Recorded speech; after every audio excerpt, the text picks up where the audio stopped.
Hey everyone, today let's know about the divine architect of the Devas, Lord Vishwakarma. Let's start the video, but before that I request you to subscribe to the channel and like this video so that I can bring more exciting ones like this. Vishwakarma, the master craftsman, is the first ever architect in the world. From Satya to Dwapar Yuga, he has created highly engineered ships, overpowered weapons, and unsettling cities. He was able to reduce sun's energy and craft it into new inventions. Western and Northern India represent Vishwakarma as an elderly and wise man with 4 arms, a white beard, and his Vahana, a goose or a swan. The swan as Vahana links his association with the creator god Brahma. He is often depicted seated on a throne with his son standing nearby. In the eastern states of India like Jharkhand and West Bengal, he is portrayed as a young, muscular man with a black moustache and not accompanied by his sons and Vahana elephant, linking him with Indra or Brihaspati, the guru of Devas. When Lord Rama requested Hanuman to describe Lanka city made by Vishwakarma, in one of the sarga he said, 4 fairly big and extensive gates are fitted, with strong doors along with huge beams for locking those gates. This is just a glimpse of the engineering supremacy of Vishwakarma. Lanka, the city of gold built by Vishwakarma, was an incredibly vast and impressive kingdom ruled by Ravana.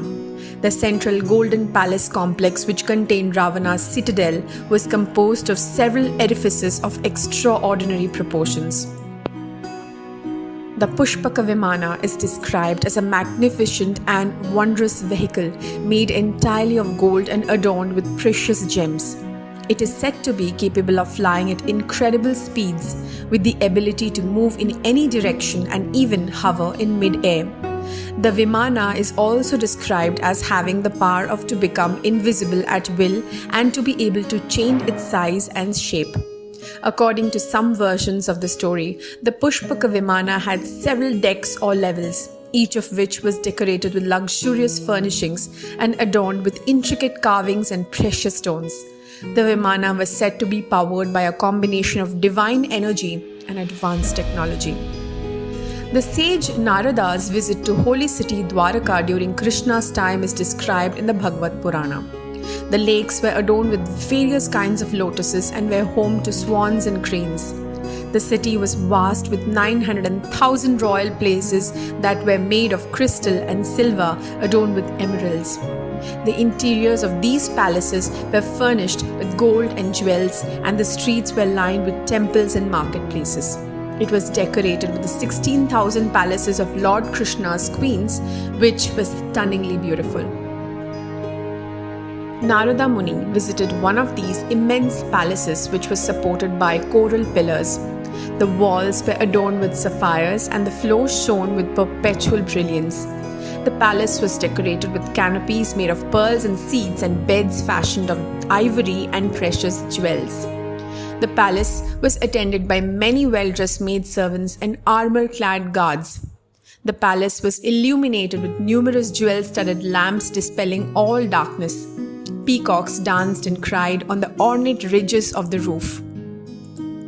The Vajra that Lord Indra had was made by Vishwakarma. The Vajra is a club-like weapon used by Indra, the king of the Vedic gods and heaven. It has a spherical head with ribs which can either end in sharp points for stabbing or meet in a ball-shaped top.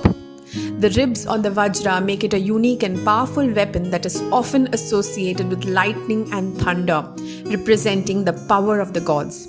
The Vajra is indestructible and is able to cut through anything, including mountains and diamonds. The flying chariots of all major gods were designed and made by Vishwakarma. Lord Vishnu's chariot was named Sudarshana and was described as being made of gold, silver, and precious gems. It could travel over the sea and mountains in the blink of an eye. Lord Shiva's chariot Pinaka had the ability to shoot arrows of fire and lightning and was often used by Shiva in the battle against his enemies. Different other chariots were either made or architected by Vishwakarma itself. The Sudarshan Chakra is circular in shape and has sharp edges like a razor. The Sudarshan Chakra is said to be able to travel millions of yojanas. Now, a yojana is an ancient Indian unit to calculate distance, which can travel in a moment. It is capable of destroying any obstacles or enemy in its path.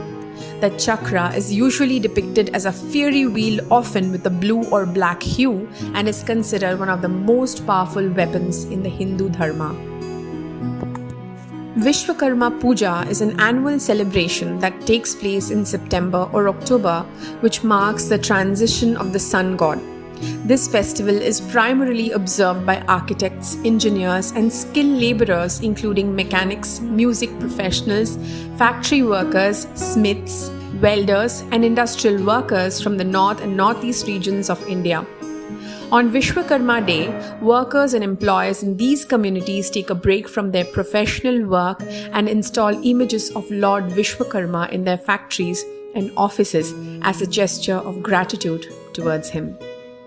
Well, that's it for today. I hope you're liking Nerdy's discoveries.